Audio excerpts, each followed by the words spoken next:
Welcome in week 3 of the regular season. Rowdy reviews from Homestead-MIAMI Speedway. Tough one to say the least, but let's get Gavin's start with the race review. All right. So I don't know how other to say it than I believe 2020 part 2 is here. Which is very unfortunate to say the least. This is exactly how he ran on every mile and a half last year. With no practice, no qualifying, it's starting mid-pack. It's just been a disaster. Not being able to show up at the racetrack to, practice to get your car to where it needs to be, showing up at the track and just running 400 miles and it's just killing us because there's just not enough time to figure out what your car needs until like late in the going when it doesn't matter.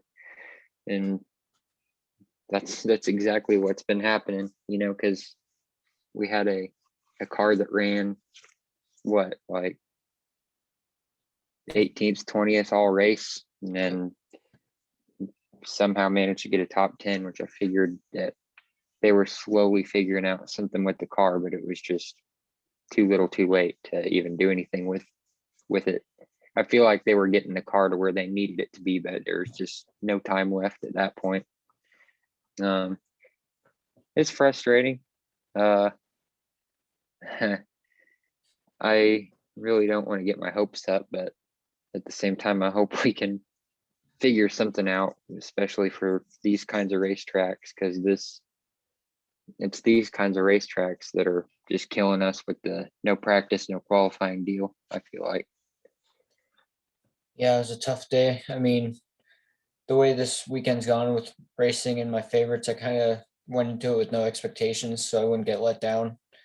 And to be honest, that was good because that would have bothered me, but I just didn't really care about it all day. And he got up to like the top 10 right at the last stage, and I wanted him to get it, just the top 10.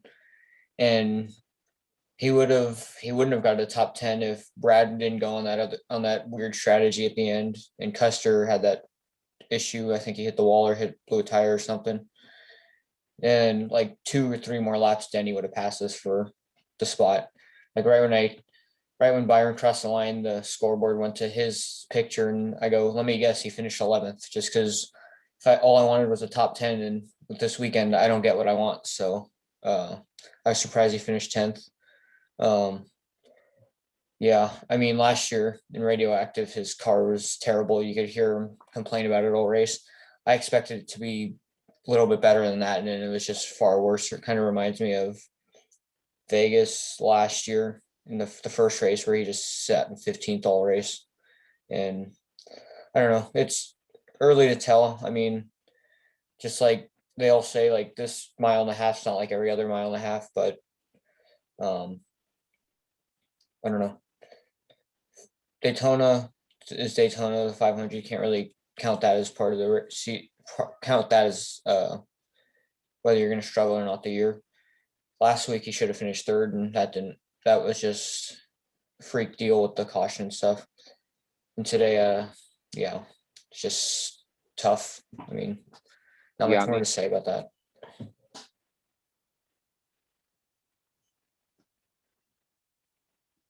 You got me? Yeah, I do.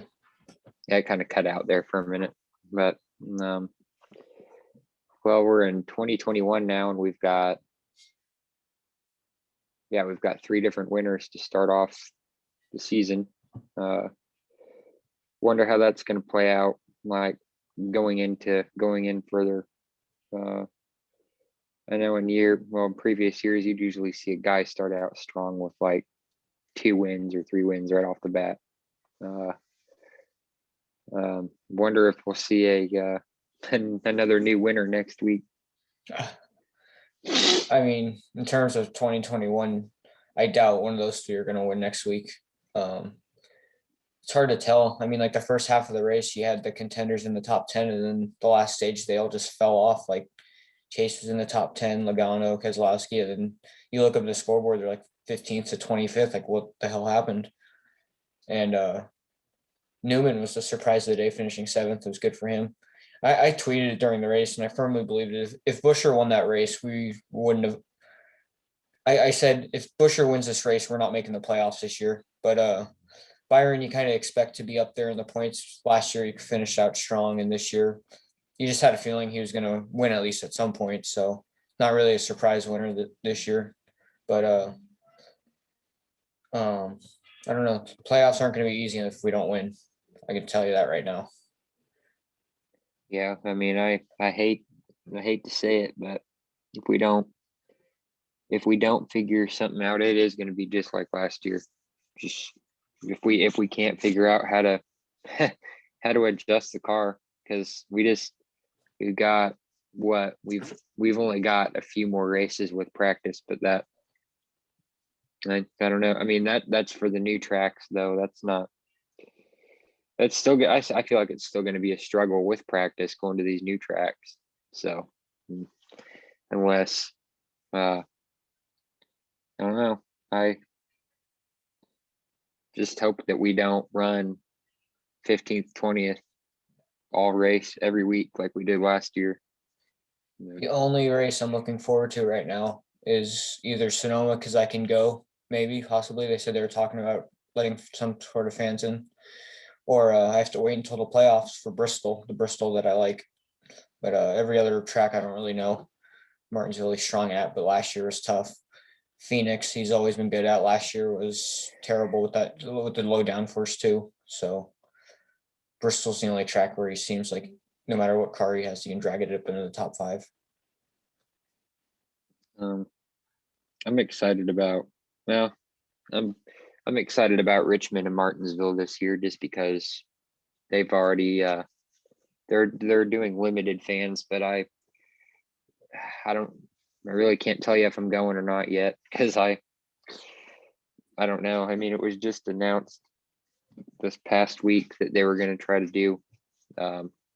It was definitely going to be, if they were going to allow fans, it would be limited. So they haven't started selling tickets, have they? I think they have, because I looked on NASCAR Mobile, which was weird though. That's what I'm trying to figure out, because if you go on to the site to buy the tickets, it's showing that every seat's available, and it's obviously not. So I don't know how they're going to do it, but I wouldn't mind wearing a mask just to go to a race, because I mean, I feel like that's the only happiness I'm going to get out of racing in 2021. I mean, once you sit down and watch the race, you're apart from people. You can take your mask off. I mean, you see people do it at every race. I California. don't know if you saw the I don't know. Yeah, I think it was the I'd like to say it was the Chili Bowl. I'd come across this video on Twitter, actually, of this guy that literally was like getting dragged out of the stands because he like took his mask off or whatever, like in the middle of the race. But that's a super small venue though. It's not like, I mean, Sonoma, it's an indoor. Sonoma, I got an email saying they're like talking closely with health and state officials about letting fans in. I know I have like myself that wants to go, my cousin and my dad, and my dad's under like his account. We've been going for years, so I'm hoping like a seniority thing. I might have to order them if they let tickets available, I might have to order them off my dad's account. So like the seniority, like because he's gone so many years, they'll let him in.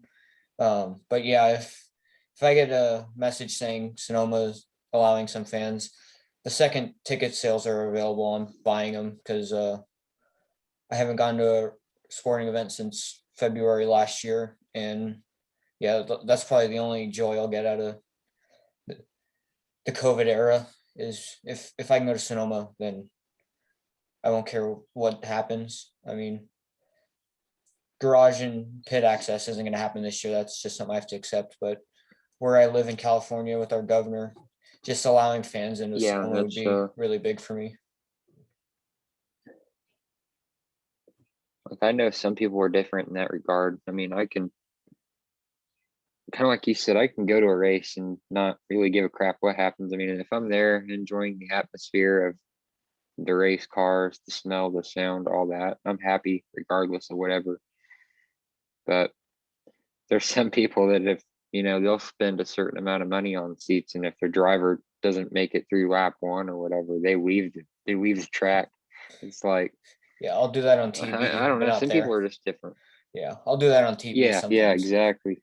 But no, Like, dude, I was at Indy the year that he crashed with I Truex. mean, I didn't see. I mean, obviously it didn't happen because my seats were right there on the front stretch, so I didn't actually see it happen, but I was watching on the big screen they had on the back, and I was just like, I wanted to leave, but again, I didn't, just because I spent some good money on those seats. Yeah. But yeah, Yes.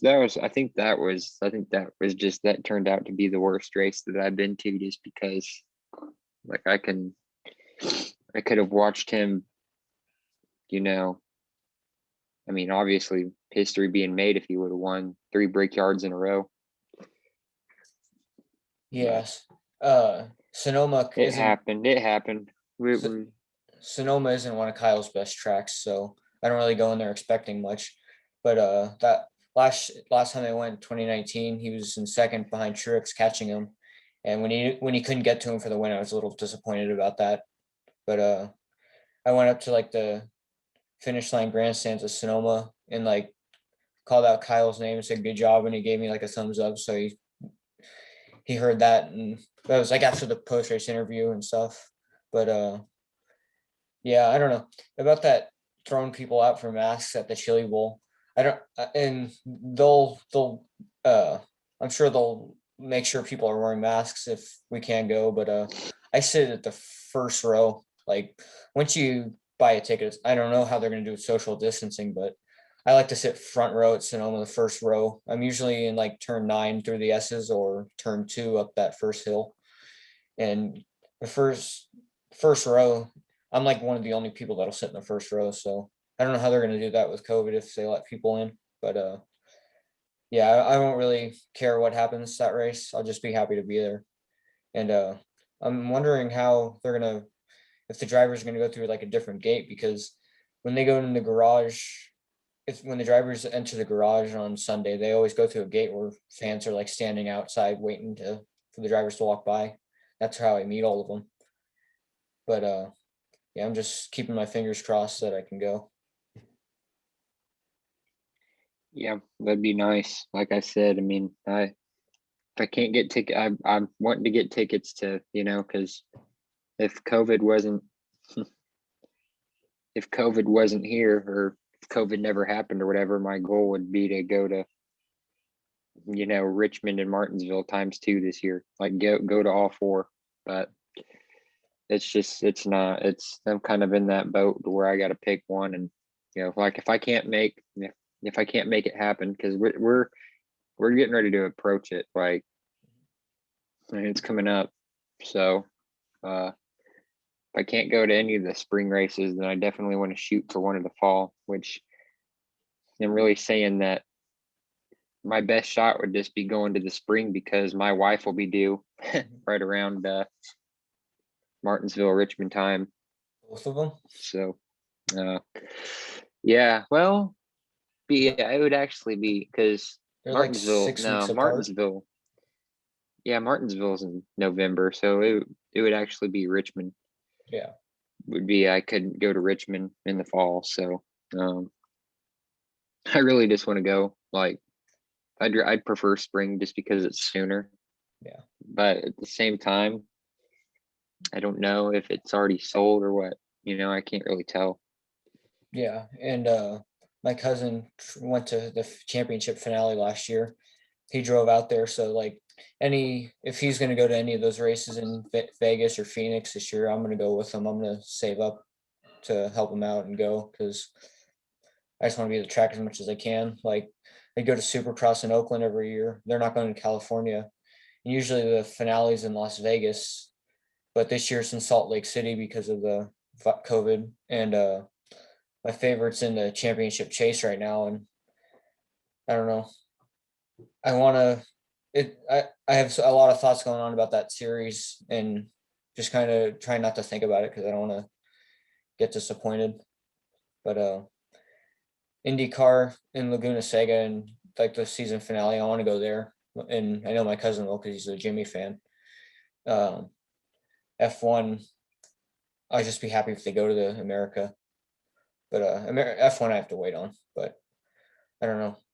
So far, the NASCAR season's making me ready for F1, which starts in about a month, 1 month from today, actually.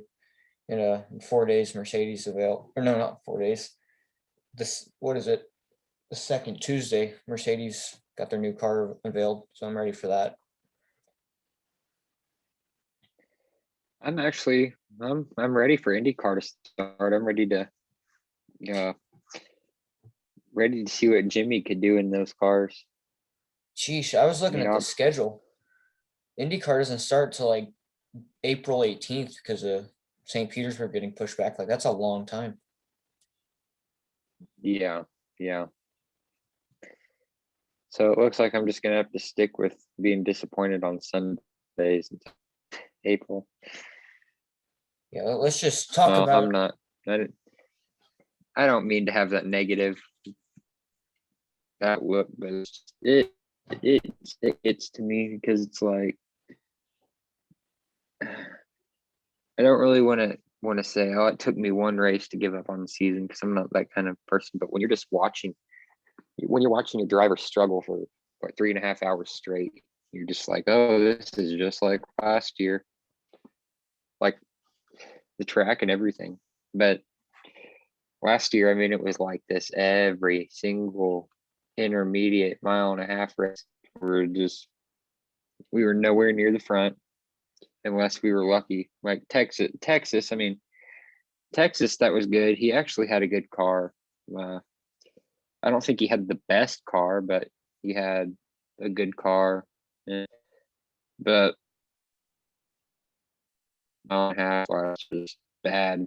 And today gave me flashbacks of it. So I'm not trying to sound like I'm out of like this the rest of the year. But it's just like it makes it to where I'm not looking forward to the next race, because where are we going? Vegas? Yeah. And Vegas has not been one of our best 1.5 miles or tracks in general. So I don't know.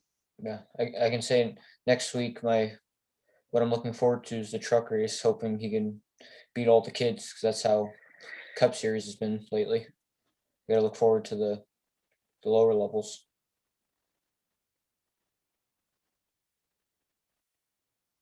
Yeah, unfortunately,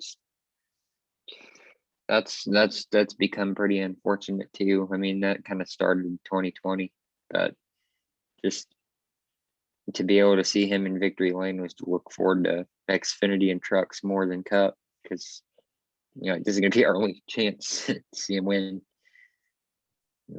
When's his first truck race? Is it His first truck race is this weekend on Friday night. is it Vegas? But he's not doing Xfinity. Yeah, Xfinity's first race is Coda, because he decided to do the other Atlanta race. No, I thought that was odd, just because, I mean, he's no longer going for the triple now. Yeah. Down there. So, so it looks like Truex is gonna be in that race then, right? Yeah, Truex can do the first Atlanta race. I don't know which one's the 500-mile race, the first or the second one, but hopefully he's running the Xfinity race when the Cup race is the 500-mile. Yeah. Oh yeah, there's a 500 and 400, right? That's right. Yeah, that's good, to be honest, because I can't watch two 500-mile Atlanta races, to be honest. Yeah. You gotta think Harvick's gonna lead 80% of the laps at those two races. So I don't know. Just hope we can be second like last year. or just hope that we can hoping we could just be better than him for once, you know. At that track, I doubt Yeah, it. it's like, you know, You know, got to give congrats to Willie B though. That was impressive. I don't know where he came from. He stole the stage, and then car just gained a ton of speed the last stage and drove away.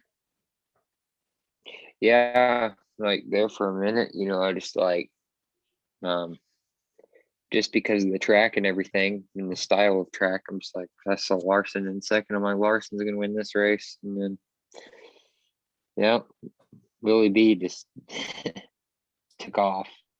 I was waiting for Larson or Truex to run him down, and they just never did. But what a hell of a run by Reddick though at the end. He was like 12, 13 seconds back.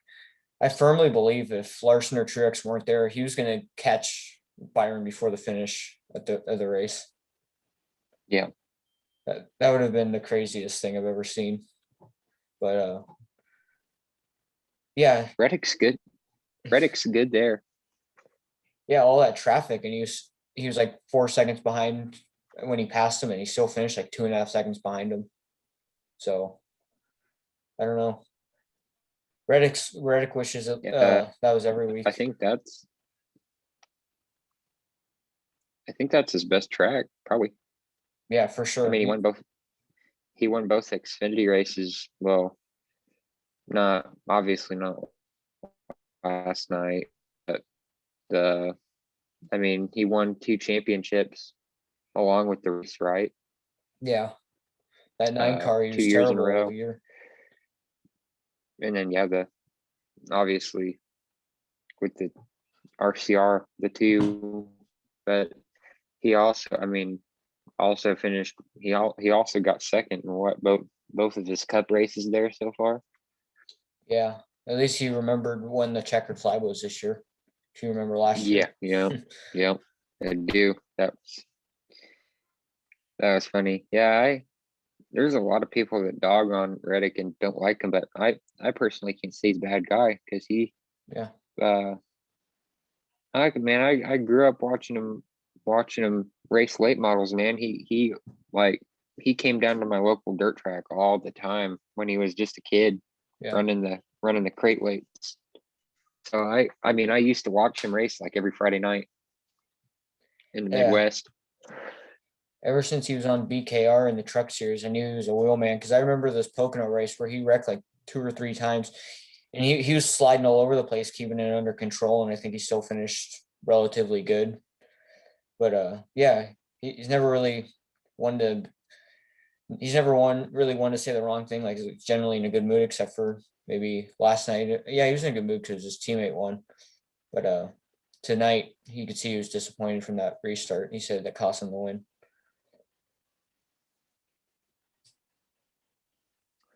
Yeah, just yeah. And he got second yesterday too, didn't he?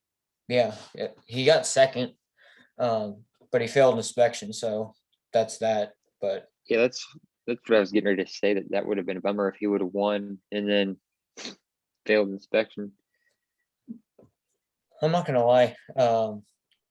Let's get straight. Let's just talk about yesterday's race. I had work from 9 to 5, so I missed the whole race. But the day at work the place was packed with people. It was all busy, busy, busy. Seems like I was doing the best I could all day, and the 2 times somebody says something to me, it's negative, like that worked there, so it kind of pissed me off. And then I took a 10-minute break because I noticed the Xfinity race was about to end, and I saw Gregson was leading, so I was I was like getting nervous because I wanted him to win. And then when I saw what happened, I pretty much just finished me off for the day. Like I was tired of everyone. I wasn't gonna hide my emotions after that, and I just kind of didn't care anymore. I just got home and did my thing by myself. But I was so happy. No, not saying that like towards you, but I'm yeah, not yeah, personally I'm not a Gregson guy, but I hidden on by somebody though, because I mean, yeah, I mean, nobody ever wants to read my post or my side of the story before they just start assuming the worst or whatever. But for one, I don't know if you saw it, but No. not that you wanted to see it, but I had taken a picture of his car Mhm. off the TV and put like, I don't know exactly what I said, but somebody tried like immediately saying that I shouldn't be making fun of it because hope he was okay. But first of all, I posted the picture after I made sure he climbed out of the car. Yeah. I definitely don't hope that someone gets hurt.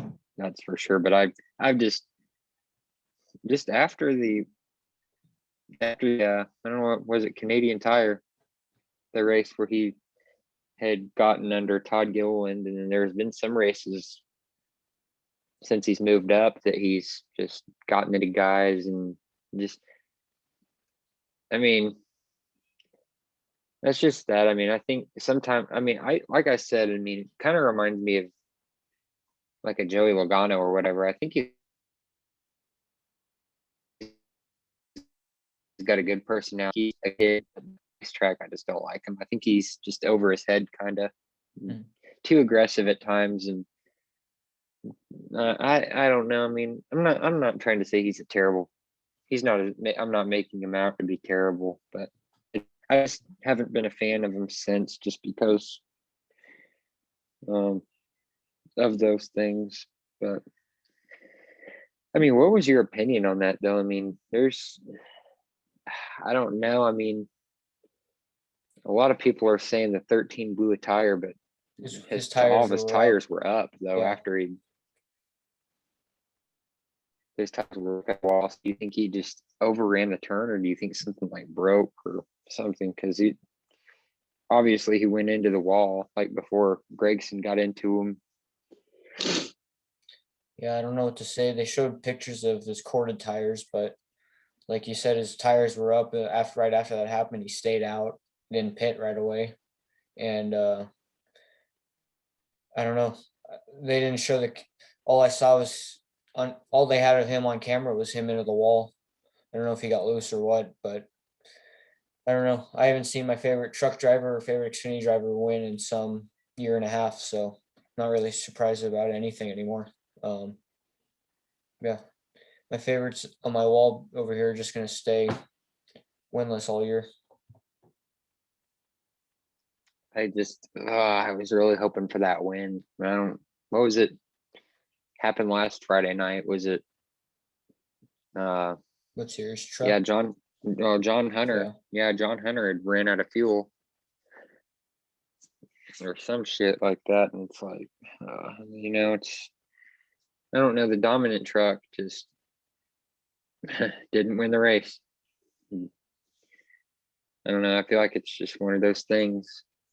Typical, typical KBM luck. Bad luck, that is. Yeah, I don't know. Personally, I didn't even get excited at all when John Hunter was leading, because I'm like, watch, something's gonna happen. I hated to jinx it, but it's like something's gonna happen. Yeah. And sure enough, I took a something picture happened. of my wall with like all the win stickers from last year, and I look at it closely. It's like, what am I getting my hopes high for? Like nothing happened last year. Why should it happen this year? Like the Yeah, only guys who won were F1, IndyCar, and Supercross, and that was deadly. That was it. So I don't know why I'm expecting going in all these races, expecting anything's going to change just because they're new favorites. Like I don't know. Um, I don't know if you heard anything about Formula E yesterday or this weekend, but yeah, I was watching they had a double header. I was watching the races during lunch, my lunch break at work. The first race, my favorite was in 11th, which isn't in the points, but started 17th, finished 11th. That would have been good. I guess he ran out of energy in the last corners and lost 2 spots. So there's that, which just something to nag and bother me. And then yesterday, I'm watching the race with a coworker who's like has no idea what it is. I'm like telling them about it. And my guy just parks on the side of the road, like, okay, I'm supposed to put on a happy face just after seeing my favorite pull over. Like he was in like top 10 getting points. So I don't know if you heard about it. There was a missile strike attempt at that race yesterday. And it was like Wait, which one? in Formula E, they're in Saudi Arabia of all places.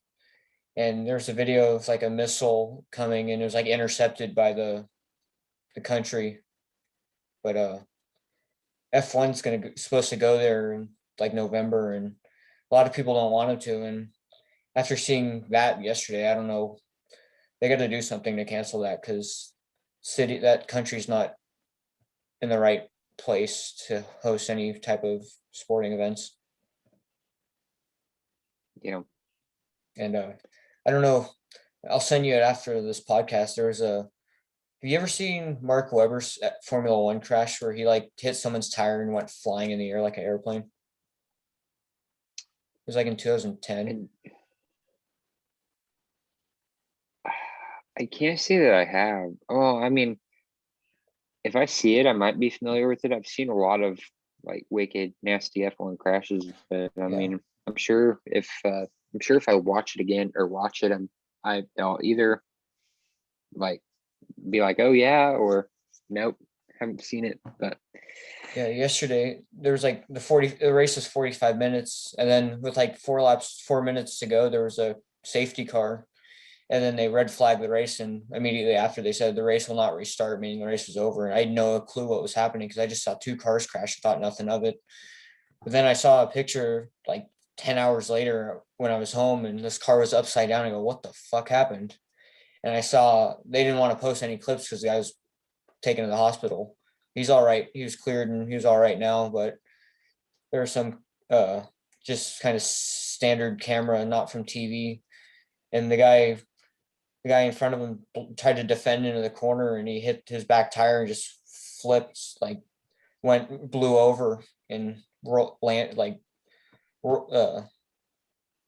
kind of slid on his roof for like a good 20 miles or good 20 feet until he pounded the wall. But yeah, scary stuff. Like they didn't mention anything about what was going on in the air during the race, and they haven't even released a statement on it. But yeah, so favorite lost two spots in the last corner of the first race, DNF the second race, and then Gregson got wrecked 2 laps away from the win, and Kyle's car was shit. So yeah, this weekend was pretty good, if you ask me.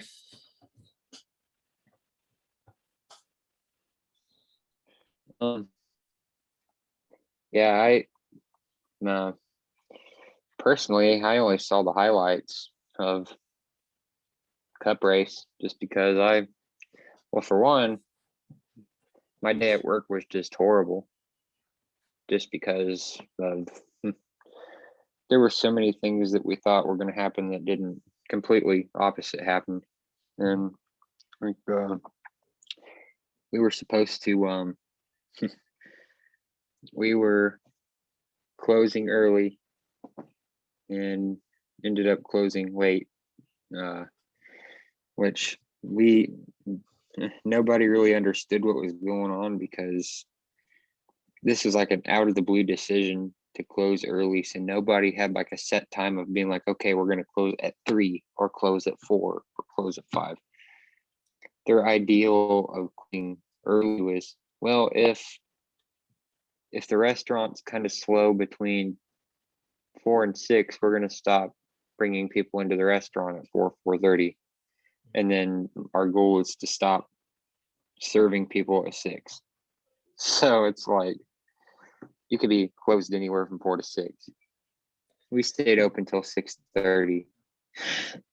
So it was just, yeah, but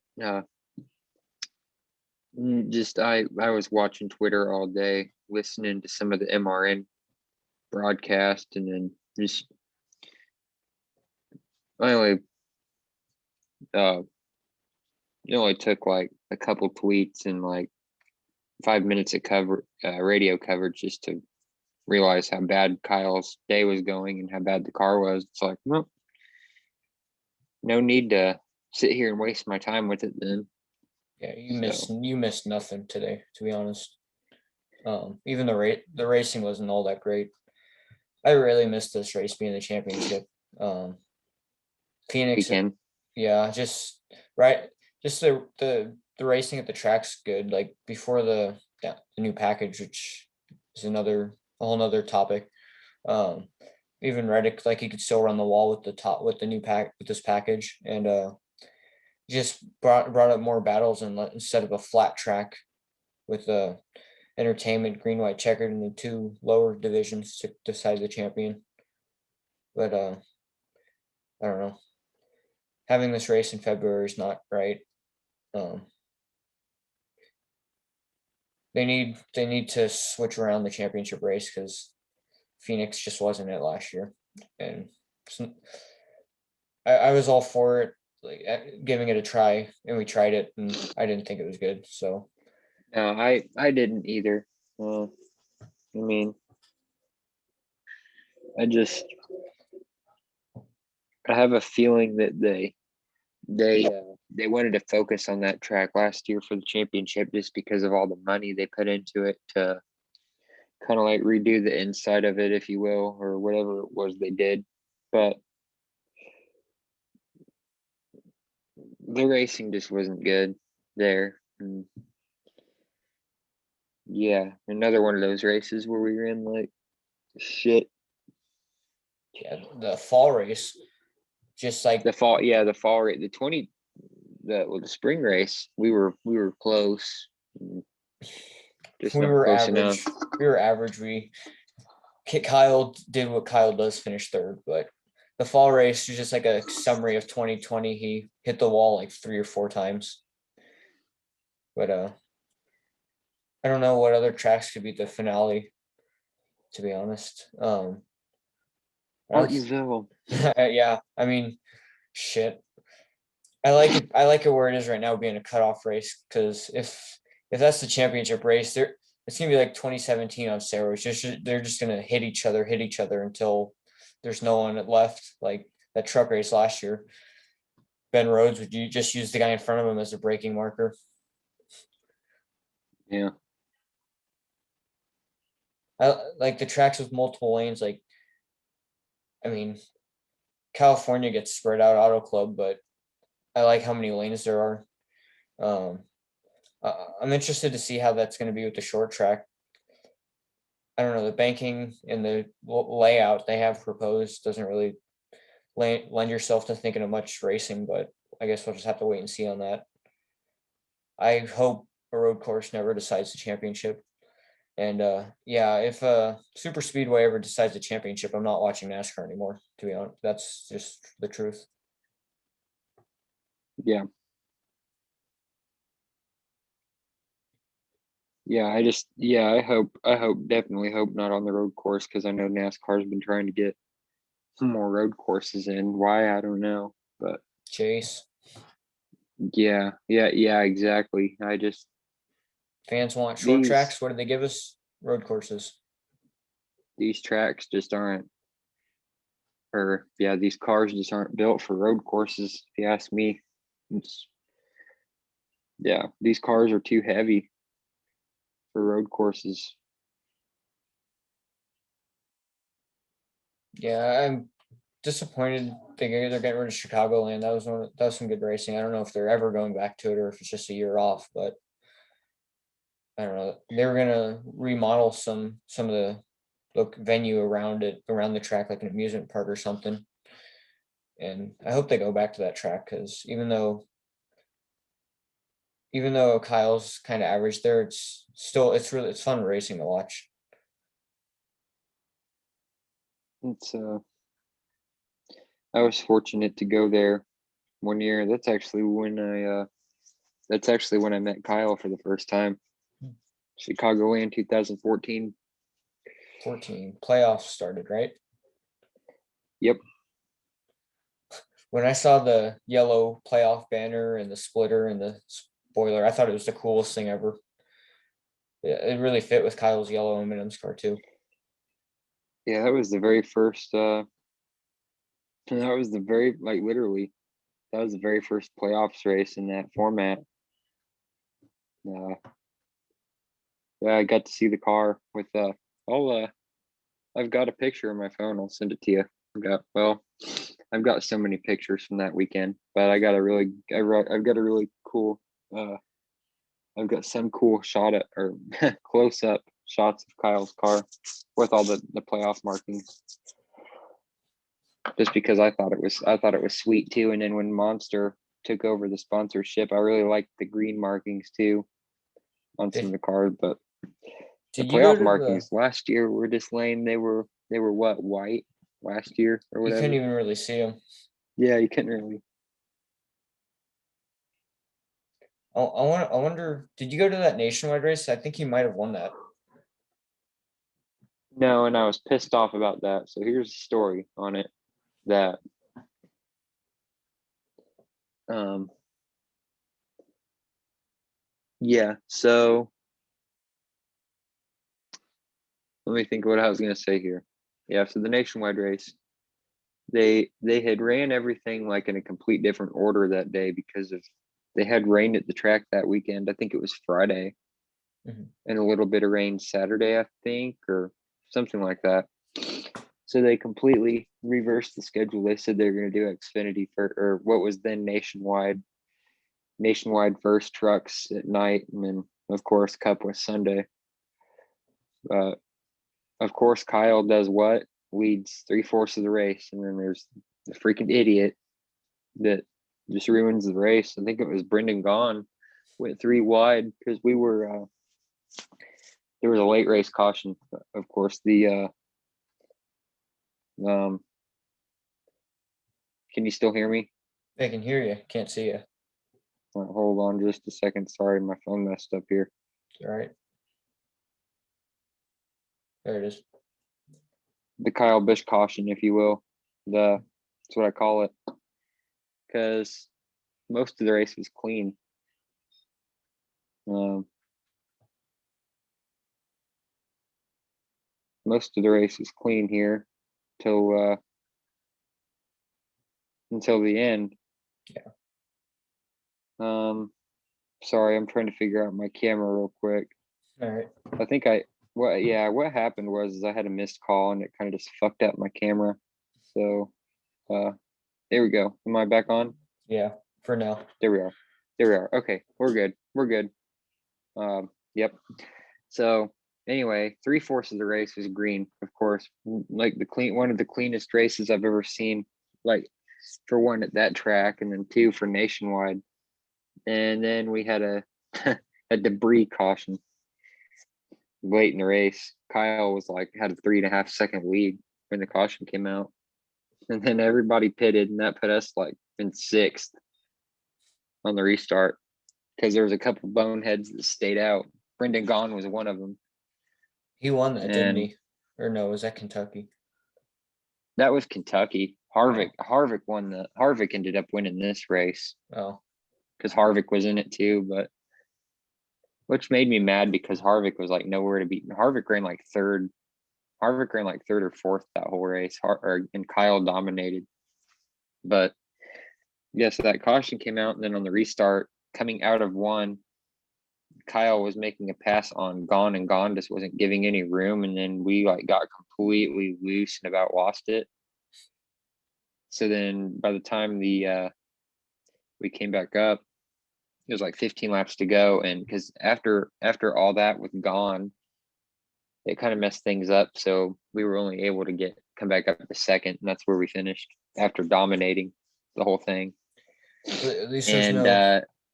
well, the funny thing about that is Harvick drove Jimmy John's car. I think it was the 5 car. Yeah.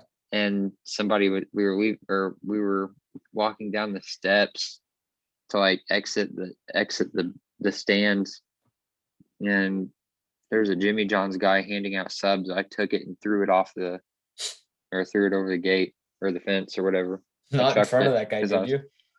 yeah because I was decked out in Kyle gear, Yeah. monster gear. I was heated. Oh, I so just you were there. Oh, but yeah you were yeah I there, was but he lost. Yeah. So I took the sub and I went, and it went over like it went onto the racetrack.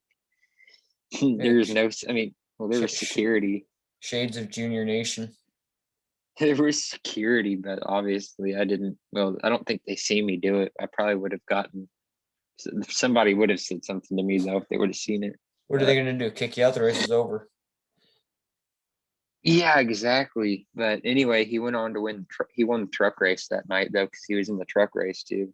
Were you Truck watching race is that no too? problem. We stayed for that. Yeah. That was a late ending race. And then the year before that, 13, we were at that race too. So I was actually at the race where he about freaking fell out of the truck doing his little Oh, signature. halfway out the car. Yeah. And then he ran out of gas doing it too. So he was literally right in front of me for like 10 minutes until the tow truck came out and pushed him. But yeah, that was yeah, I've been to a few Chicagoland races, not a whole lot, but I've been to quite a few of them. That was my most memorable one though, was the nationwide I just told you about, and then because of the sub sandwich, and then the cup race he struggled though bad. Just he started on pole because of it, qualifying got rained out, and then led like the first 30 laps, and then the car fell off, and then it was bad the whole race. The whole race. That's 30 more laps than we've led this year. Yep. And then yeah, and then Indy, of course. I've been to Indy every year because that was like we literally lived an hour away from the track, so that was my we went there more than any other track. So it was cool to see him. I mean, it was cool to see him sweep Indy 2 years in a row. That was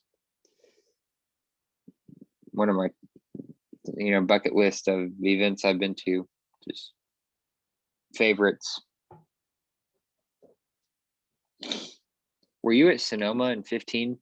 Yes, I skipped 2011, 12, and 13, and I've gone every year since 2008, other than those three.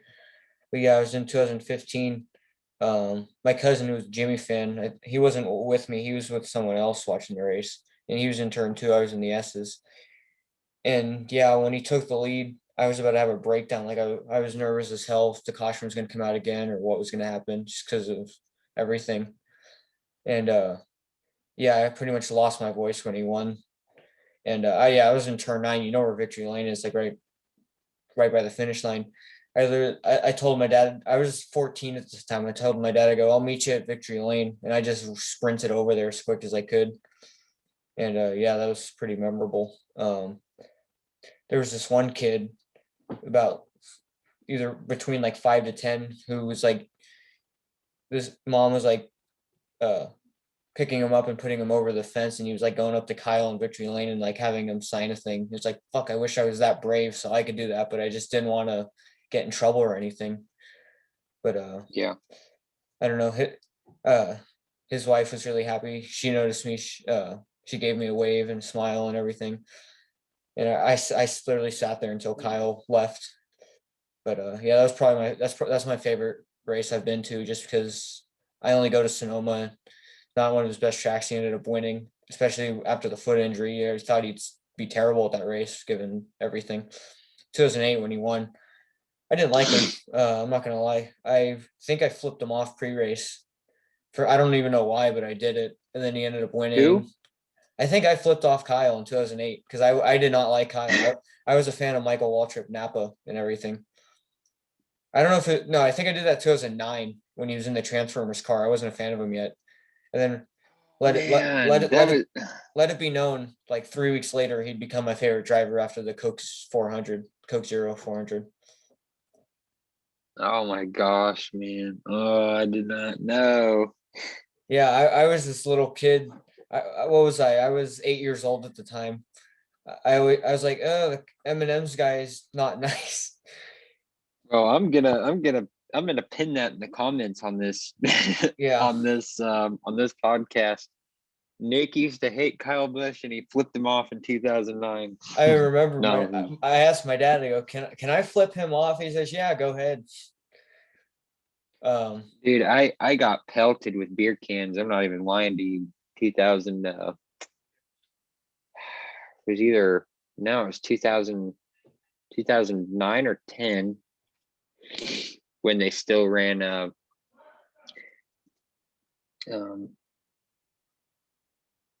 let me think. When they ran in Clermont, not the big track, but when they used to do Indianapolis Raceway Park oh yeah. for nationwide trucks. That was in Clermont. That was probably like a half hour away from the big track. Still considered Indy like area wise, but yeah, when he won in the I've got the die cast. I literally just got it. Was A that buddy of mine built it for me. was that 2009 or 10? I thought it was 2010. It was okay. It was 10. It was Yeah. 10 then. I got that one, 64. My dad had taken me to the race, and Kyle won, and I was literally like, it was 2010, so I would have been. See, I'm 22 now, and that was what 11 years ago. Maybe 11. So I would have been 11. Yeah, I was 11 years old, and I was the only one in the stands cheering when Kyle won, and these junior fans are just throwing beer cans and they're just bouncing off my head. Like, Dad told me to shut up because I was gonna get my ass kicked and his ass kicked. I said, "Good. I hope you get your ass kicked because you were rooting for the wrong driver." Harvick was in that race too. What driver was your dad a fan of? Harvick. Oh, Well, Dad was a Stewart fan. Or let me see. He could. Well, Dad's favorite driver retired. Yeah, Stewart. But yeah. no, before that he liked Terry. That's who I used to like before Kyle was in NASCAR. Terry Labonte. And when Terry retired, Dad was a Stewart fan, and when Stewart retired, he was a Harvick fan. I'm sure he still is, but in that race at least, because Stewart didn't do nationwide a whole lot except for the super speedways. So that race though, he was Harvick, and Harvick I think got second that race too. So I've got a picture. I think it was from 2008. The first year I went to NASCAR. A picture of me. My dad was holding me. He's always been a junior fan, but he never really. He always let me choose my driver. He didn't influence me or anything. Like, he'll support whoever I like. Like, now that Junior's retired, he roots for Kyle because he knows how much I like Kyle. And yeah, I got a picture of me wearing a or not a Kyle, Michael Waltrip Napa hat. He's wearing a Junior Amp hat. And behind us is the 2008 Kyle car up for display. And I'm wearing a Cars the Movie shirt because I had nothing NASCAR at the time. And then I got a picture up on one of my dressers of me at my house in a Kyle Busch fire suit and a 2010 hat and Kyle Busch sunglasses and everything. So what a difference 2 years makes. that's awesome. Yeah. 2013, I think it was my aunt. My aunt's also a Kyle fan, and she lives out in Las Vegas. Yeah. So she ended up she went from Las Vegas all the way to North Carolina just to do the she went down there that week for like the JGR Fan Fest. Mm-hmm. That was in 2013. And yeah, it was when I got my very first Kyle autograph, because she was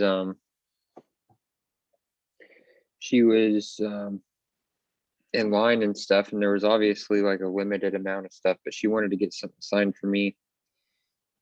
And at the time Kyle was already like starting to know me and stuff from like Twitter, not from being at the racetrack, but like I got his attention a lot, like on Twitter Yeah.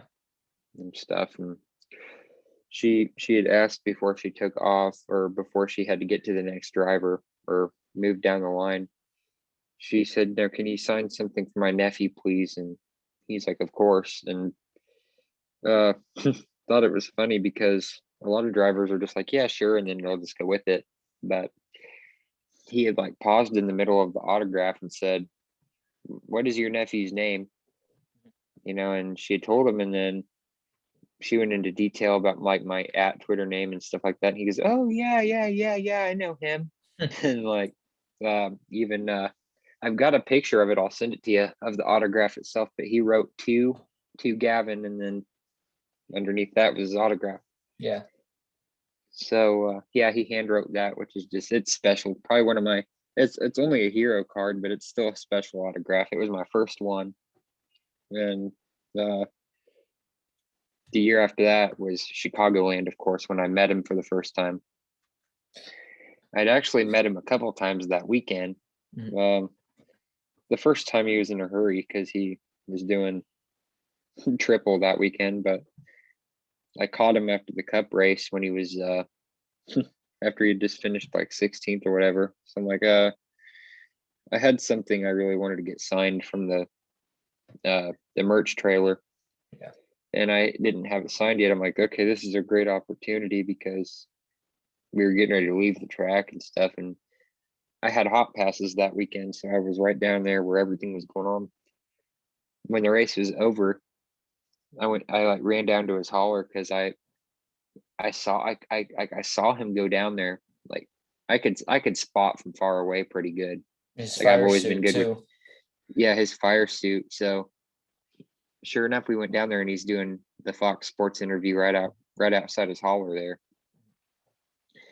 And I was yelling for him, and nothing, because he was kind of pissed off and heated after that race. I listened to the radio the whole race, and him and Dave were just not getting along like at all. Hmm. And the car was trash. And No- yeah, Nothing new. everything about that race was crap. But he my mom, because my mom was like, "Oh," she's like, "Well, that's too bad we didn't get him." And she said, "Well, are you ready to go?" I said, "Nope." I said, wait 5 minutes, because I knew his routine at that time. Yeah.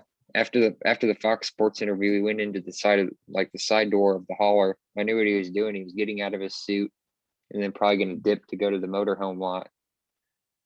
Sure enough, I seen, because he had an orange polo on with like jeans and his hat, and I saw all that. I saw him because he didn't want to come around us because he knew we were. He had like, because I was drawing like so much attention that there was like, it had turned from like just us to like 15 Kyle fans just standing behind his hauler, like trying to get an autograph. And I saw him like walk back outside, and he went like towards the front of the cab, like the front of the semi. Then he walked around that way. So I ran that way and I caught him. He signed my 164 car.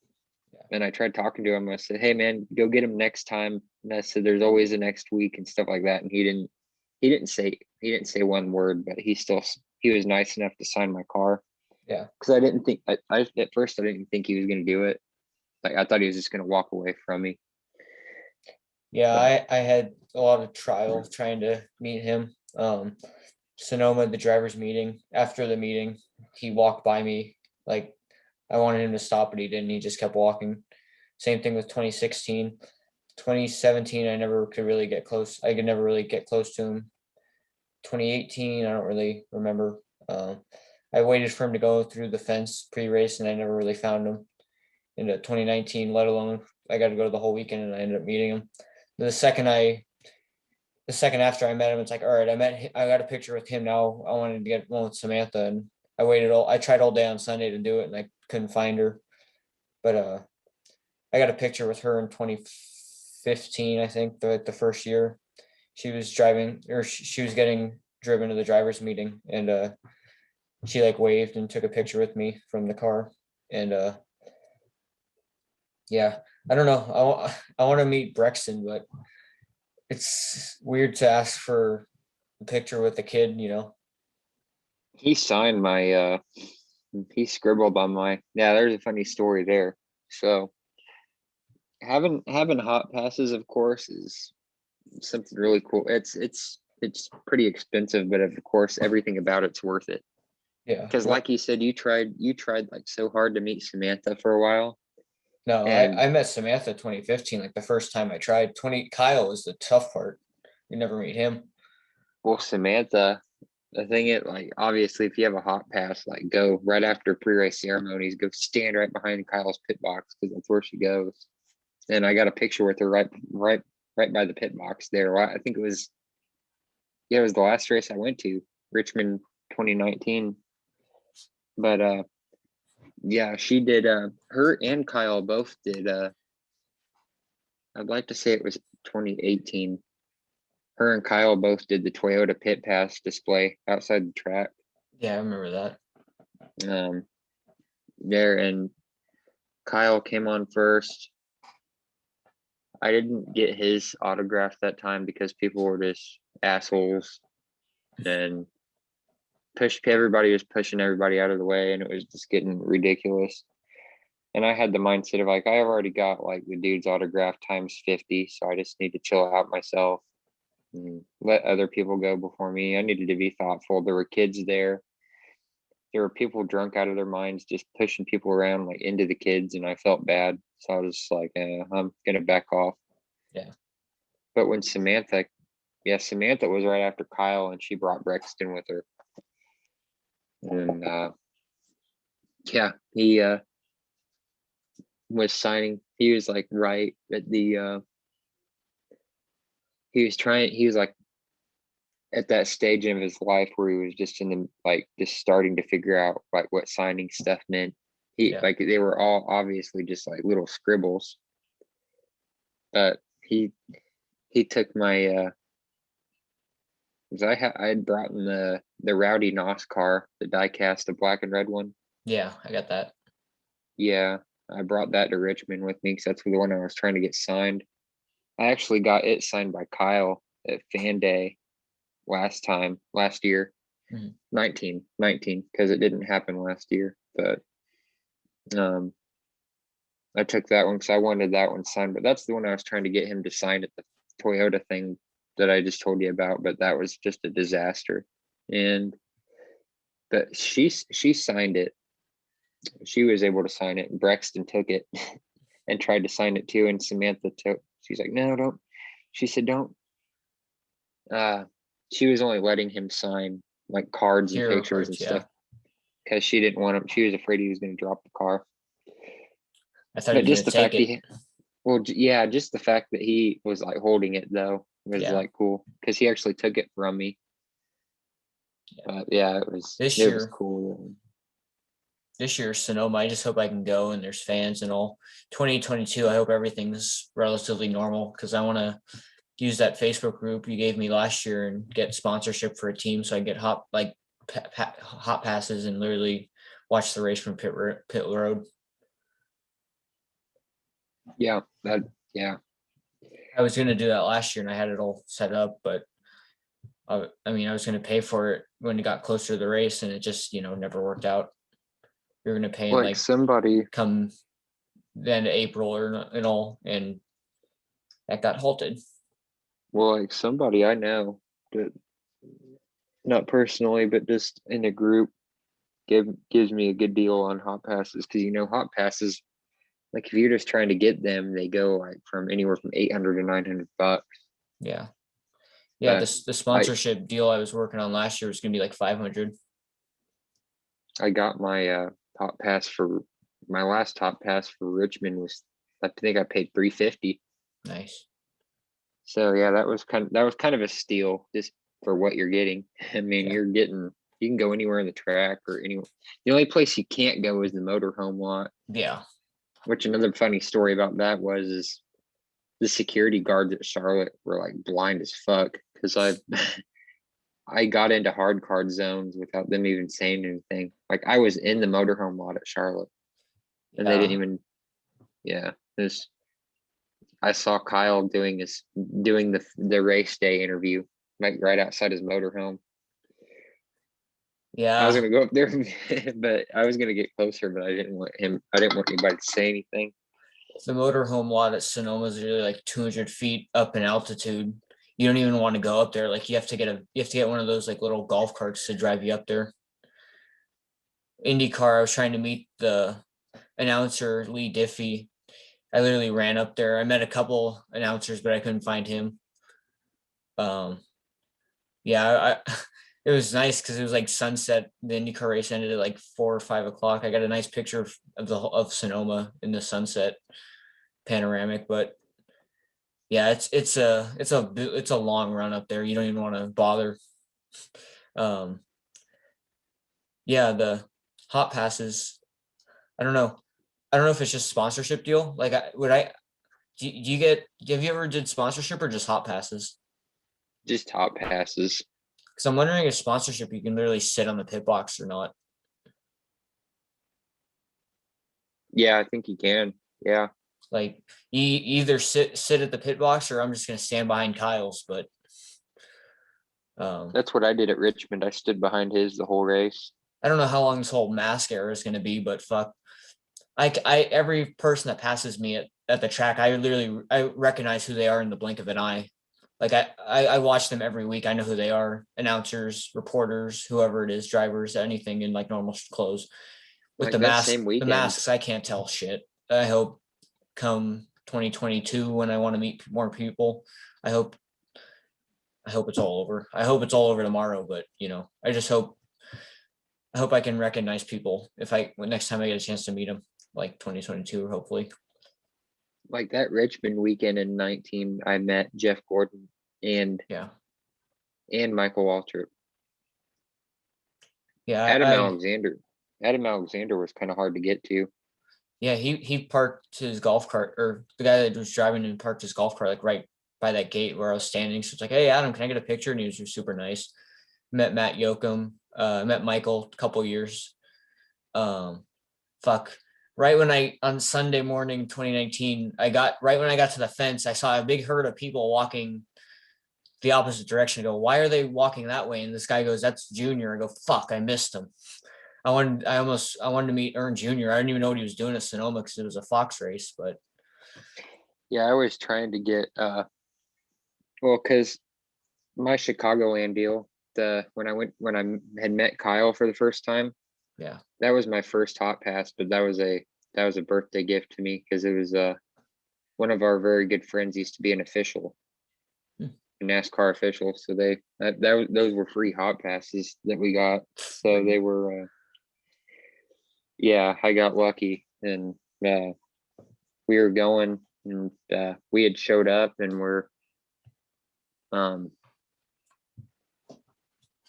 yeah, because we spent like the first day we got there was like Saturday practice, so we spent like almost the whole day before the nationwide race, like in the infield just to see everything. And we literally watched Carl Edwards and Greg Biffle coming out of the drug test zone because he had told me, because he was telling me like all the details and stuff, saying they had to pee in cups or whatever for some odd reason. And then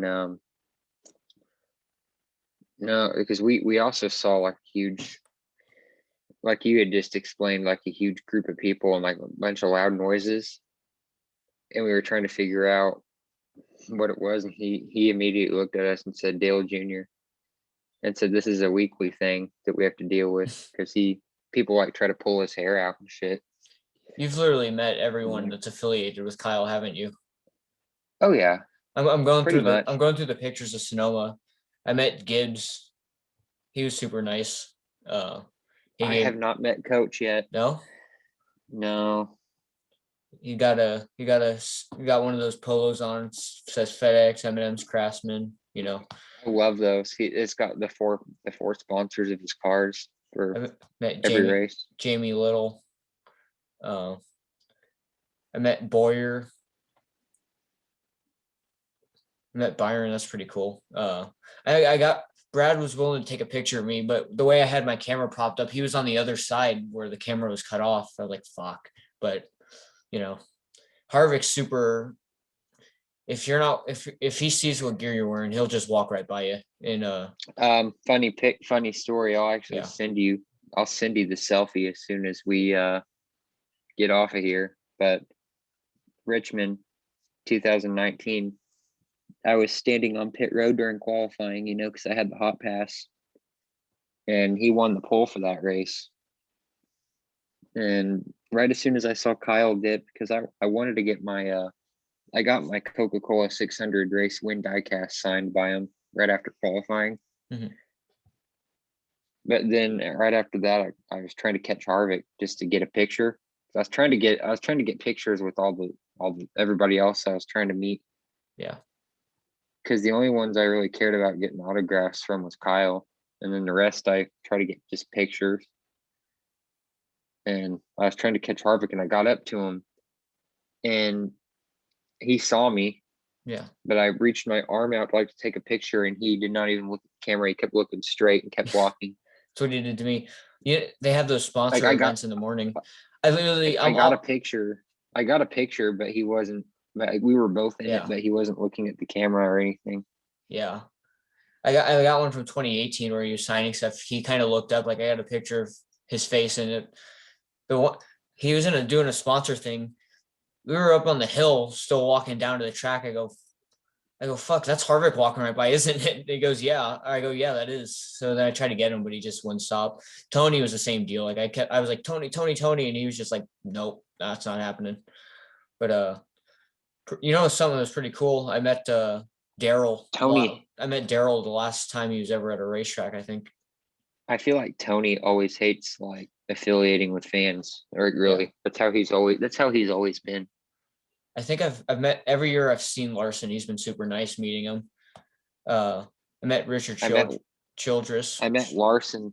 I'll try to find the picture, which I have all of it. If it's not on my camera roll, it's because I made an album on Facebook for it. Yeah. But I had met Larson that Chicago weekend too in 14. I think it's funny because of how much taller I am than him. I'm I like a know. fucking tower. I'm the same exact height as him in the picture for last time I took it. I'm like leaning backwards. It was funny though, because I was still just like, I was a lot younger, and I was still like super taller than him. Yeah. It was pretty cool. They were doing, remember Denny's tribute scheme to Daryl? Yep. They unveiled that at Sonoma like Friday morning.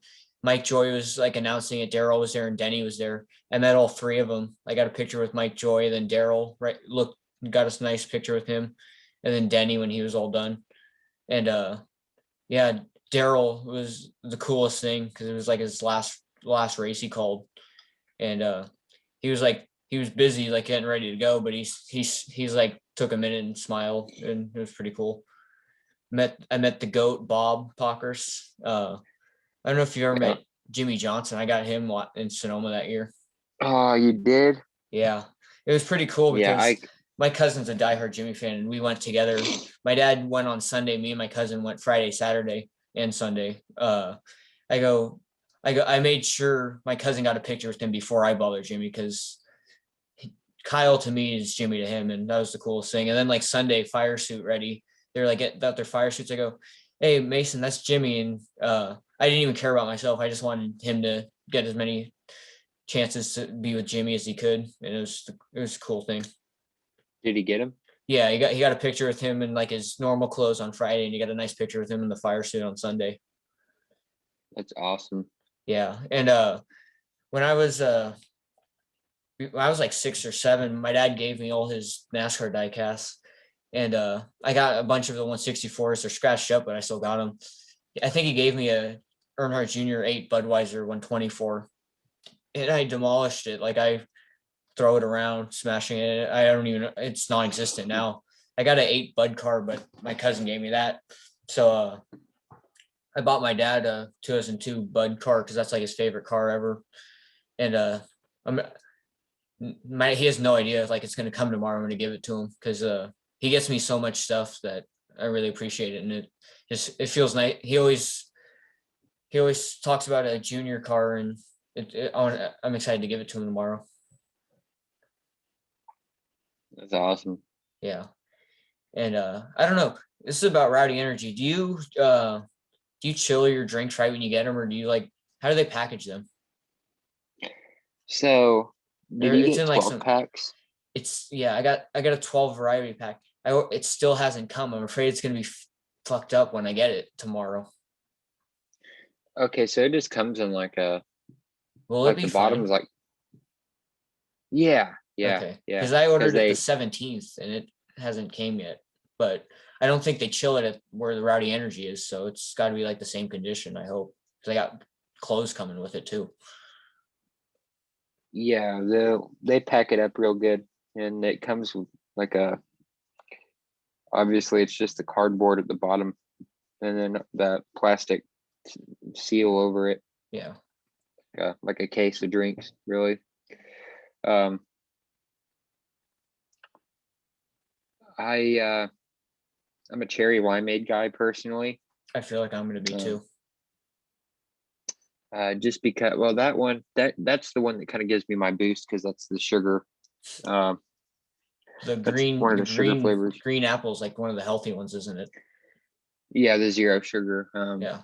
One of my favorite zero sugars, right besides the cotton candy, of course, is the chiseled ice. Yeah.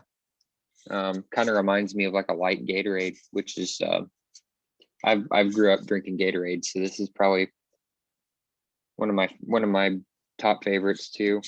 Um, I was hoping at some point for like a grape flavor Yeah. or something like that. Maybe sometime, but yeah. Yeah. I got the variety pack. I'm gonna try them all because I haven't had it yet. And then I can go off of that and just order like the one flavor. I feel So like let's see cherry's gonna be my favorite. how many flavors are there now? There's the four original flavors, and then they had come out with what, three more after that? Chiseled Cotton ice, candy, cotton candy, and I can't think of any peach others. mango. Yeah, is that new? Yeah, peach mango. So you should get at least one can of all the flavors. So Yeah, you should be every able to. this variety pack, everything except chiseled ice is in there. Ah, okay. Well, you'll be able to try. But I don't know. You saw the Rowdy Energy social media, they like posted they're like coming at 7-Elevens. I have a bunch of I want it to be at my 7-Eleven because the only the closest is like 30. It's a distant drive for me to get anywhere close to where it's on like the map online, but I hope it comes to 7-Eleven because if it does, I can get it every week. Well, they're selling them at Wawa now, and we've Yeah. got all kinds of Wawas here, which is exciting. But they're right now our locations only have like the four founded flavors. Uh, I feel like cherry limeade and strawberry lemonades are gonna be my two favorites. those are my two original. Like when the drink got released, those were my two hits. Those were my two go tos for Yeah. the longest time until the new ones came out. But now, like after trying all of them, cherry limeade remains number one, and I'd have to say number two is cotton candy for I'm gonna, me. I gotta take a photo shoot. I got the Ultra Boost Rowdy Energy laces, like I showed you. I got black sweatpants with red stripes on the side. I'm gonna get a Rowdy Energy shirt and sweatshirt. I got the mask and the hat. It'll be full on. Let's see, I've got oh my gosh, I've got like almost. hmm, I've got so much Rowdy Energy stuff now. It's not even funny. I've got like five or six Rowdy Energy hats. Yeah. Like I've got like almost all the shirts. Besides the special flavor shirts, I missed out on those. Like they had an orange one and a green apple. I think they had a chiseled ice one, but that one sold out like a week after hitting the site. Mhm. But I did end up getting like all the new ones they released like last week or 2 weeks ago, whenever it was. I've got two hoodies. I've got both of the hoodies. I've got one that's got the big R logo, and then I got one that's got like straight across Yeah. logo, I'm horizontal. getting the big R. That's I don't- I gotta my favorite football team sweatshirt that I wear all the time because it's all I got. But yeah, once I get that sweatshirt tomorrow, I'm gonna be wearing that every week, every day to work. They're comfortable hoodies. I bet. Oh yeah, and then I got a. It's kind of like a lightweight, like a spring jacket. Yeah. The jackets they have, kind of like a rain jacket too. I got one of those, the white one. I don't know. My money's gonna disappear because Mercedes just unveiled their 2021 merch for F1, and the only F1 shirt I have is the Mercedes team shirt from 2016, the first year I watched. That thing's used up as hell, and they're sponsored by Tommy Hilfiger, which is a really comfortable shirt. Like I got other shirts, and yeah, I want to get that. And then the new hat, Lewis's hat's pretty much the same, so I don't need that. But I want to get a shirt, and I don't know. I want to get a short sleeve shirt and one of the long ones because those long sleeve shirts are pretty nice. But yeah, I can't forget about the. I wanted to spend $30 on one of those fucking F1 masks because they got like the strips through the side to help you. It's like easier to breathe. And now I can finally order it, and I think they're sold out. So I can't forget about the Rowdy Energy beanie that I have. Is that anywhere? Is that sold out? Because I want one of those. I like how it doesn't curl up like other beanies do. I think they do. I think they did. I was lucky enough to get one like on the first batch. Then they sold out of those quick, and then I think they got another one in, which I think they still have some. So I'd order one if you want one. I didn't know they had any. Is that on? Same with the masks. They sold out of masks like twice now, but they've got more in. So I got a mask the first, or I think the second shipment of masks. I got mine. Is that on rowdybush.com or is that on Rowdy Energy? Rowdy Energy. Yeah.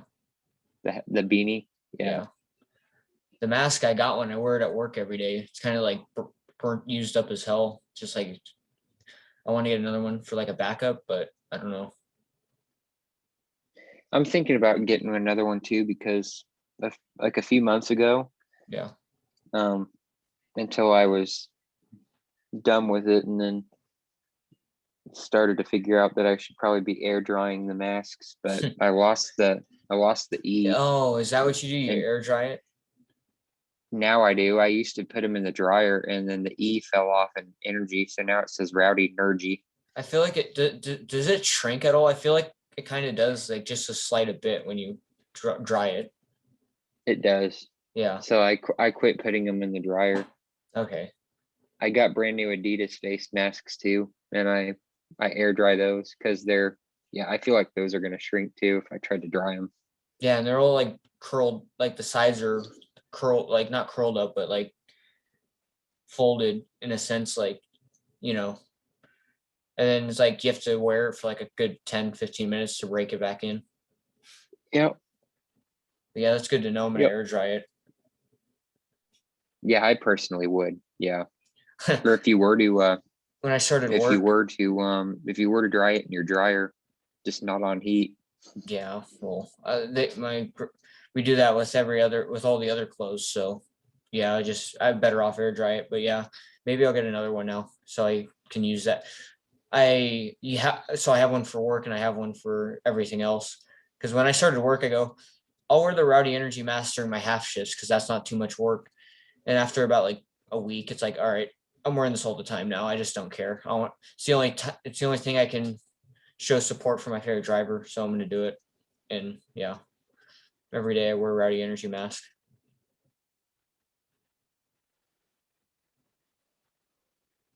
Yeah, mine. Yeah, like I said, I lost one of the letters on mine just because I think I was drying because it got dried too much. Mm-hmm. But yeah, I'm probably going to end up getting another one at some point for sure. Do they send Rowdy Energy merchandise in UPS, or is that just with the drink? UPS fucking sucks. And if I'm gonna order a mask, if it's coming from UPS, I might change my mind on wanting to get another one. Actually, no, they don't. So if you just order merch, Cause like on mine, like the last Rowdy Energy order I made was the 4 new shirts I got, Yeah. and it came through the postal service. Okay. You know, if you get the drinks, it has to come through UPS because that's too big of a box Yeah. Pretty for sure it's like USPS. 20 pounds. Yeah, Let's see. Yeah, the mask is about $17. That's an easy spend. Fuck. While I'm on that store, I'm probably gonna get us something else too, like a hat or something. Beanie. Just how I am. Yeah, if it's there, I don't know where it is. Can't find it.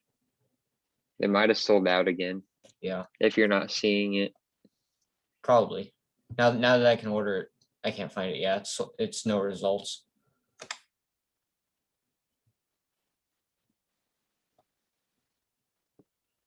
And they're sold out of chiseled ice too. I'm looking at that. That's probably why it's not in your variety pack, because that's why I thought it was weird, because they used, like, the last time I checked, they included chiseled ice in the variety pack. That explains why. Where do you order your diecast from? Like Plan B or Circle B and stuff? The new ones, yes. If Do- it's obviously one that's older, I have to look on eBay. I ordered like the new releases came out with like Kyle's throwback car, like in the box that I've been waiting for, Jimmy's throwback and everything. I ordered it instead of eBay from the K-State user. I ordered it from K-State's website because it's like $1 less. There's no shipping, so it's like I'm saving $1 each for each car I get. Shit got shipped out. I swear to God, it got shipped out Thursday, North Carolina. It came California yesterday. It came Saturday. That's the quickest shipment I've ever seen. I couldn't So believe you it. actually have it. So you actually have it now? Yeah, I do. I got Kyle's throwback, Chase's all-star win, Jimmy's throwback, his ally white car. Okay, yeah. So you're the one that took a picture of those cars lined up then. Yeah, Rowdy the Instagram or yeah, Reddit? Rowdy, yeah, Instagram Posted it on Reddit too. With Newman's guaranteed rate car. Yeah, I wanted that too. I needed one of those. Yeah. I just couldn't believe how quick it came. Like I checked shipping in the morning. It said shipment received North Carolina. And then I check at lunch and it says delivered. I go, what the fuck? Did it get shipped to the wrong place? And I swear when I got home, it was there. I go, no way. And That's great. Meanwhile, I ordered Rowdy Energy on the 17th and it's coming in fucking the month after. The great thing about living where I do though is literally Yeah, it Rowdy takes like a Energy day. orders. Well, yeah, I like say if I ordered, I could have ordered something like at 11 o'clock this morning and it'll be on my door tomorrow at noon. Crazy, dude. Yeah, And also you got NASCAR stores, I'm sure. Like where I live, there's no store where you can just shop anything NASCAR. All I'll go to is Target and Walmart so I can look for authentics. But well, that and there's also free shipping. Like there's this guy in like one city down from me had a NASCAR shop where you have a bunch of diecast and jackets. It was the coolest thing, and he went out of business. It's the only store ever that had NASCAR stuff, and I just can't imagine what it's like in North Carolina and like Indianapolis. Like race, I don't know if you know Robbie Noonan, race day 2011, but he posted a video from Jackson, like racing collectibles store, and it's got everything you could think of there. It's something I'm really missing out on. I have to order everything and I have to wait for it to come.